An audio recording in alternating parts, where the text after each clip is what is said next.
Hello, friends. Happy Saturday. Bible study, the NIV John, chapter 20. In this video, we're going to do 1 through 18, and it's going to contain two different parables, the empty tomb and Jesus appears to Mary Magdalene. So, early on the first day of the week, while it was still dark, Mary Magdalene went to the tomb and saw that the stone had been removed from the entrance. So she came running to Simon Peter and the other disciple, the one whom Jesus loved. That's just John. Because remember, John and Peter would go back and forth over which one of them loved Jesus the most, right? And this is the Gospel of John. They have taken the Lord out of the tomb. We don't know where they have put him. So imagine how horrifying that must be. Because remember, this is all happening, and it's all happening quickly. And when they put Jesus in that tomb, it's not like they thought that that was going to be his final resting place. They needed to get him down before anything bad could happen to his body, set aside, and in a proper burial before Passover came. So it's not like they had acquired that tomb or any of the rest of that. They don't even know who it belongs to. Like, it's there. So they're using it at the moment, figuring they can always move his body later. And then go, take a mikveh bath since they've, been around a dead body. So Peter and the other disciples started for the tomb. Of course. Why wouldn't they be? I would be too. Both were running, but the other disciple outran Peter.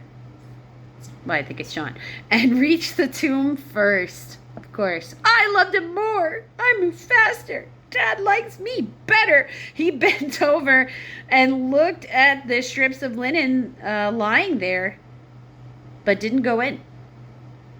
Which means that he would have gotten up, covered. You have to imagine you're Jesus, right? You're in a tomb. You've been covered in oils, and you've been wrapped in linen. Like a mummy. That's what they did. Like, now, it's a shroud, it's a burial shroud, so maybe they didn't wrap them in strips, but they talk about that in strips. So you have to imagine what this would look like, because it's a bunch of wrappings. So you wake up, and you got to get all this off of you. So it means he was pulling things off of him as he went, which I think is what any of us did, because the first thing we would have done is take that thing off our face, and then figure out how to get the rest of this off of us, because we don't need this. We don't want this on us as hindering our movement. Then Simon Peter, who was behind him, arrived and went into the tomb. He saw the strips of linen lying there, as well as the burial cloth that had been around Jesus' head. The cloth was folded up by itself, so he took it off and he folded it up neatly, separated from the linen. That would be the shroud of Turin. Finally, the other disciple who had reached the tomb first also went inside. He saw and believed. They still did not understand from the scripture that Jesus had to rise from the dead. So they believed, but they were also like, what did people do with our bodies? What did they do? Where is our Messiah? Why couldn't they leave him resting in peace? Jesus appears to Mary Magdalene. This is the next one. We're in verse 10. Then the disciples went back to their homes, but Mary stood outside the tomb crying. Oh, I can see why. As she wept, she bent over and looked into the tombs. It's only singular. And saw two angels in white, seated where Jesus' body had been. The one at the head, the other at the foot. They asked her, "Woman, why are you crying?" "They have taken my Lord away," she said, "and I don't know where they have put him." At this, she turned around and saw Jesus standing there, but she didn't realize it was Jesus, which can be very confusing. Like, why doesn't she realize it's Jesus? Because they will take whatever form in energy that we are going to be most comfortable with. It's not necessarily going to be the form that they actually are. Right? And besides, this here is part of a test. How much did Mary love Jesus? Obviously, very much. That she is distraught. That she doesn't know where his body has gone. To him, it's a vessel. To her, the body is the person. At this, she turned around and saw Jesus standing there, but she didn't know it was Jesus, right? That's verse 14. Woman, he said, why are you crying? Who is it that you are looking for? Thinking he was the gardener, she said, Sir, if you have carried him away, tell me where you have put him, and I will get him. Jesus said to her, Mary. She turned toward him and cried out in Aramaic, Rabboni, which means teacher. Jesus said, Do not hold on to me, for I have not yet returned to my Father. Go instead to my brothers and tell them, I am returning to my Father and your Father, to my God and your God. Mary Magdalene went to his disciples with the news, I have seen the Lord. And she told them he had said these things to her.